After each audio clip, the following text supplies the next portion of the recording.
This is the modern day fucking opioid epidemic with young men, is just with men in general. I think pornography is a serious issue. It consumed my life. It's all pleasure with no responsibility. That's deadening. Because of the way that it taps into these very primitive systems. It's as serious in my mind as some of the other drugs of abuse, like the opioid crisis. One thing, like I tell myself often, especially when I was like really struggling with it, is that I literally am like, it's fucking heroin. Like, porn is literally heroin. Like, think about the feeling you get as soon as you're finding videos, your heart's racing, you're like, oh, you're getting the dopamine, and then you're like, oh, like jerking off, and then you're not. It's literally like a heroin high. So it's an extreme surge of dopamine. Yeah, dude, and the dopamine starts before you even start. It starts as you go to your place, as you get set up, as you like start scrolling on your phone. It affects how you view women and people, how you view yourself. It affects your dopamine, it affects your motivation, drive for life. It affects how successful you're gonna be. And also, the worst thing, most likely, especially now because we all know it's bad, is the shame. Like, after you relapse, after you do it, the immense shame that just plagues you for the rest of the day. You know it's wrong, you know it's bad, and you still did it. Shame is worse than feeling sad or whatever. Like, I think shame is the worst emotion that someone could feel. I feel like I only do it to sleep. That's a cope. I'm gonna be like Cyclone, like I love you, brother, but that's a cope. That's like people that say, I only smoke weed to sleep. I'm not addicted. I've only done it every day for the past 3 years. The thing about Instagram, and it's so dangerous, same with TikTok or whatever. First of all, you shouldn't be getting on your phone in the morning regardless, but like you wake up, check Instagram. Oh, I clicked on the explore page. Oh wow, a fitness girl's butt cheeks. Oh wow, this girl's basically naked. This one's twerking. Oh look, I'm rubbing my wiener with my soft blanket. Oh wow, that's how I'm gonna start my day. Dude, I used to start and end my days with it. Any type of addiction has an influence on your life and the people you love, and occasionally enter depressive states after a session of over-consuming porn. People who spend too much time watching pornography, they have trouble performing with regular sex. And the reason is that just like with alcohol, you might start out with some beer, maybe some wine, you progress to hard liquor, mixed drinks. What they say about like how it gets more and more extreme is very true, because that's how dopamine addictions work. And you're sure some guys can watch the same vanilla porn over and over, but for other guys, it's like, you know, if you're doing it every day, like you get a little more extreme. You start watching weirder stuff. You develop these weird fetishes. It's fucking deterring your brain, you know? I just think back to like when I was younger, and I truly didn't know there was anything wrong with it. You know, I would be getting bricked up in the bathroom watching fucking Nicki Minaj Anaconda music video, because like when you're young, like is it just me or did we all just watch like music videos on YouTube? But you watch these music videos and you're like, big booby butt, oh, I'm bricked. You know, you get too far when you start watching gaming prawn LMAO, dude.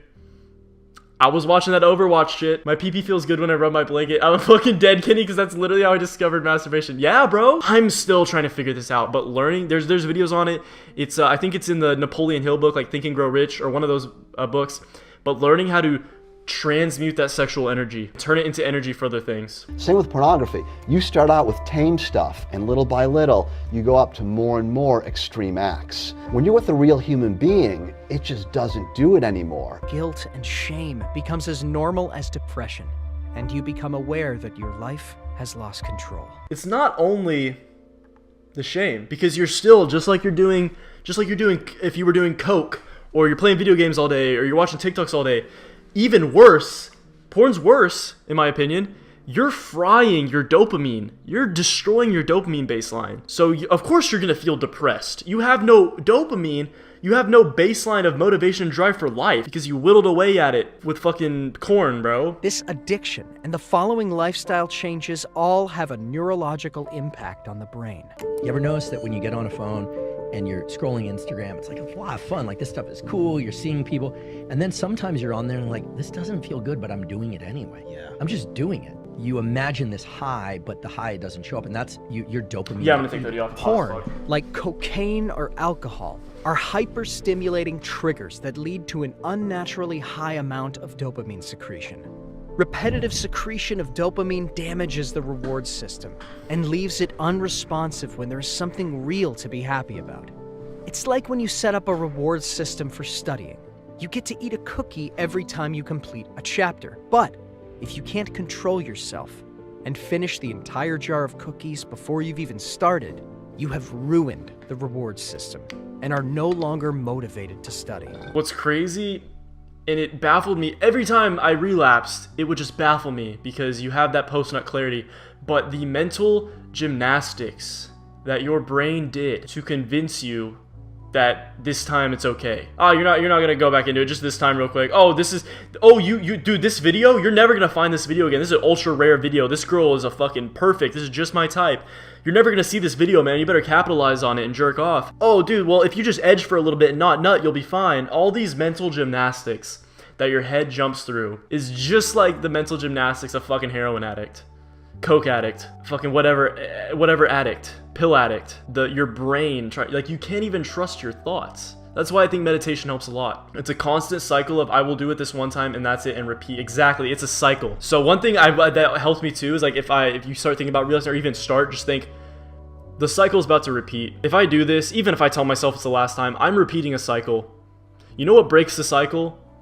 Is you getting up and walking away, doing some fucking push-ups, going outside, turning all electronics off. You're like, oh, one more time. Oh, one more time. And before you know it, it's years later. And you've been trying to get a NoFap streak for years. Binging on porn over time leads to mental health problems. But the addiction is also... What's crazy? That's crazy, bro. We all know it. Society will tell you, articles will tell you, scientific research will try to tell you. It's normal. It's normal. Everyone does it. There's nothing wrong with it. Guys, if you're struggling with it and you think your friend might be, or you just need an accountability partner, talk to your friends about it. Born of previous traumas that your brain is trying to soothe using porn. It becomes a tool for people to... That's true. That's also true. There's been lots of times in the past where it was a reaction, me reacting to like maybe stress or frustration happening in life, and you don't realize it till maybe after with the post-nut, but it's like, I only did that because I was escaping from something. Sometimes it is just an escape. It's the same as people that fucking do drugs. Even research doesn't provide a specific proven treatment for pornography addiction, simply because many doctors and researchers don't even believe it's an actual medical condition. So, what do you do? Porn isn't... That's insane. All the evidence is there, and yet for some reason, like, they won't acknowledge it as a real addiction. The doctors, the scientists, because it's part of the agenda. The issue is that you're not living your life the way you want to, so you need a vision of life that's more compelling than the porn, and you need a counter vision too that frightens you, because otherwise porn is obviously extraordinarily gratifying in the short term, but you seem to be suffering from the medium to long-term consequences of its use. And so you need a story that you can tell yourself that's really deeply thought through about why this is not appropriate for you, how it's hurting you, and how it's minimizing you, and perhaps making you embarrassed and ashamed and more socially isolated, and all of that. Is you have to think about long term. Like, instead of thinking about, oh man, I relapsed, now I gotta like get a couple days going for a streak, think about, if I relapse, if this cycle continues, where am I gonna be in a year, in 5 years, in 10 years? Versus if I actually quit fully, then where am I gonna be in a year, 5 years, 10 years?